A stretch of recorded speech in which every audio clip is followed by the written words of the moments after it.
皆さんこんにちは。私はメメット・クルバンです。前回ですね、つばというか3つのですね、唾液腺の3つの唾液腺の機能とかですね、どういうふうにつばの大切さとかを説明したんですけれども、あとはですね、よくある口内炎とかですね、ちょっと説明したんですけれども、今回はですね、扁桃腺と食道をちょっと説明したいと思います。もちろんこの説明した時はですね、自分の実例とかですね、例えとかですね、例えしていろいろですね、方法で説明したいと思います。で、今日はですね、本当にトロントはですね、蒸し暑いというか、すごい暑いんですよ。今もちょっと眩しいですけれども、そろそろですね、扁桃腺というのはですね、皆さん大体わかると思いますけれども、この首のですね、この中身ですね、これはですね、普通5歳からですね、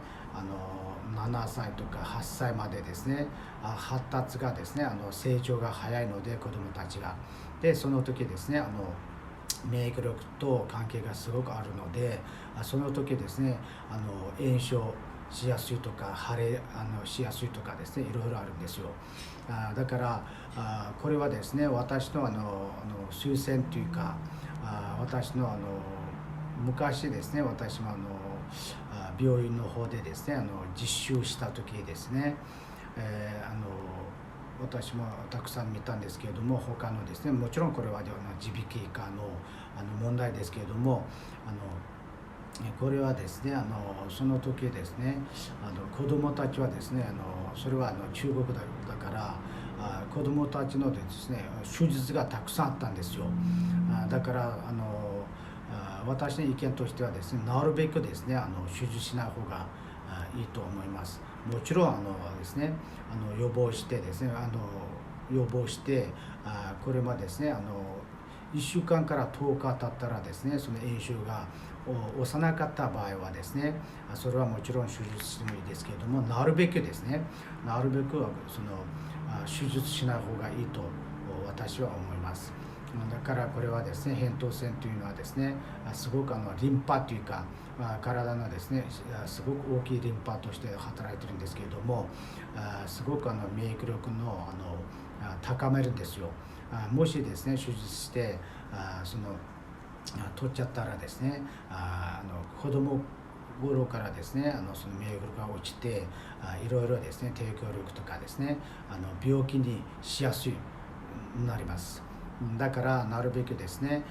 この写真見たらですね、分かると思いますけれども、ちょっとずつですね、写真の方でですね、ちょっと説明したんですけれども、この左の方はですね、正常のその扁桃ですけれども、右の方はですね、これはですね、感染したらですね、赤くなって、あとはどんどんですね、白くなります。で、もしですね、ひどくなったら腫れたりとかですね、あとはですね、物を食べたらとかですね、もちろん食べ物、硬いものを食べても痛いですけれども、水さですね、飲めば痛くなります。だからその時ひどくなったら、もちろん病院に行って審査して、もしですね、その先生の話聞いて、その条件によってですね、手術したら手術するんですけれども、なるべくですね、私の意見はですね、手術しない方がいいと思います。で、もっとひどくなったらですね、抵抗力とか免疫力が落ちたりとかですね、すごく熱が高くなったりとかいろいろあります。だからそれも注意してほしいと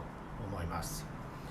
で、次はですね、この写真見たら分かると思いますけれども、食道と一緒にですね、気管ですね、気道も一緒に走るんですけれども、この写真見たら分かると思いますけれども、食道はですね、大体平均的にですね、長さとしてはですね、25センチと言われています。で、前回はですね、その消化器系統の全般を説明した時ですね、この3つの狭窄部を説明したんですけれども、この狭窄部はですねすごく大事なところでですね、この狭窄部の一番もしですね炎症とかですねなりやすいところはですね、この胃と食道の境界ですね。だから胸焼きとかで逆流性食道炎とかですね、よくこの辺でですね、この一番下の方でですね狭窄部狭いところで発生して、あとはですねその胸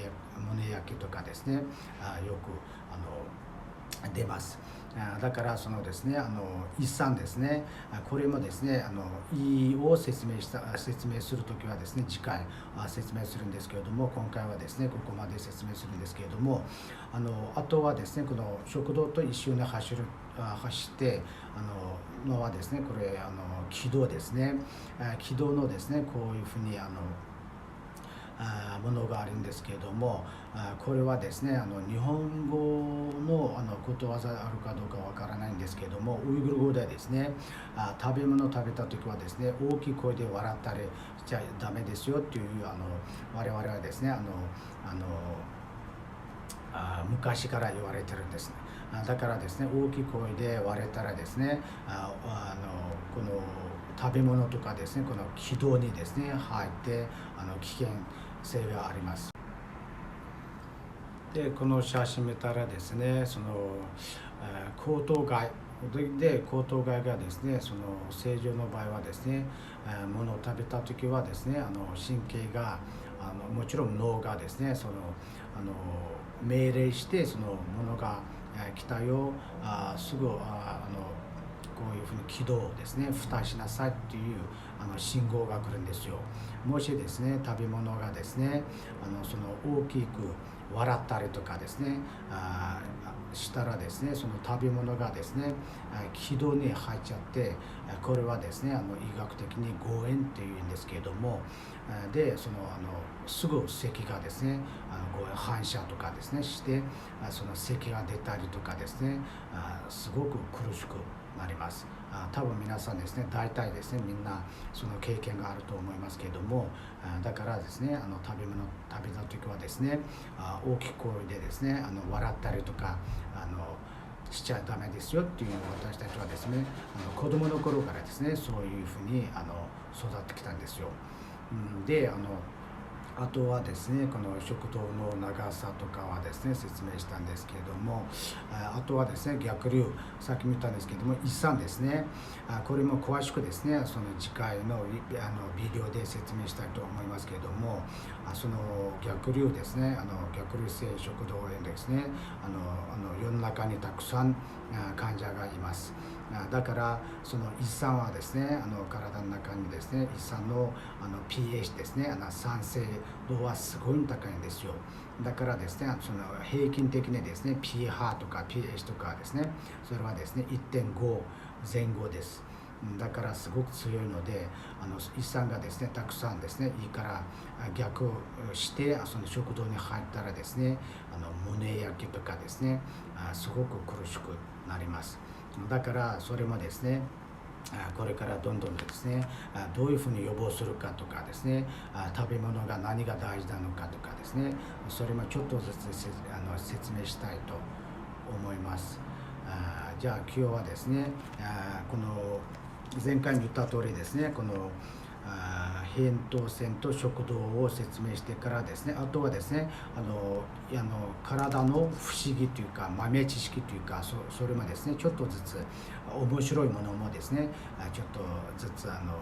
喋りたいと思います。でこの不思議というかことはですね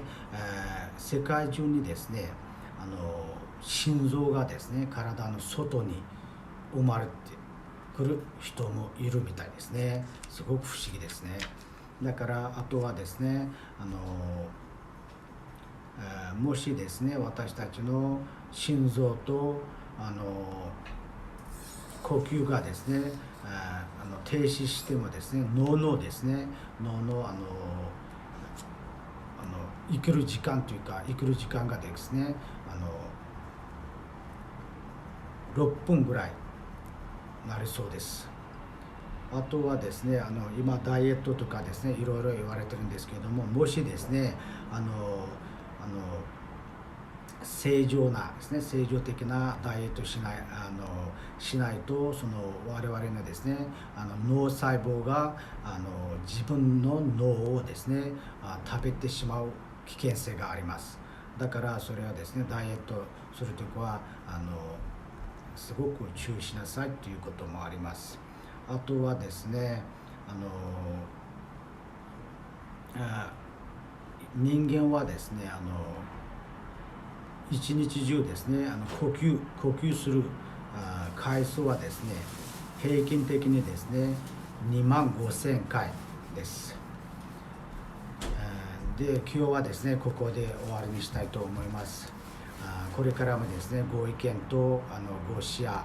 あとはご登録よろしくお願いいたします。ありがとうございました。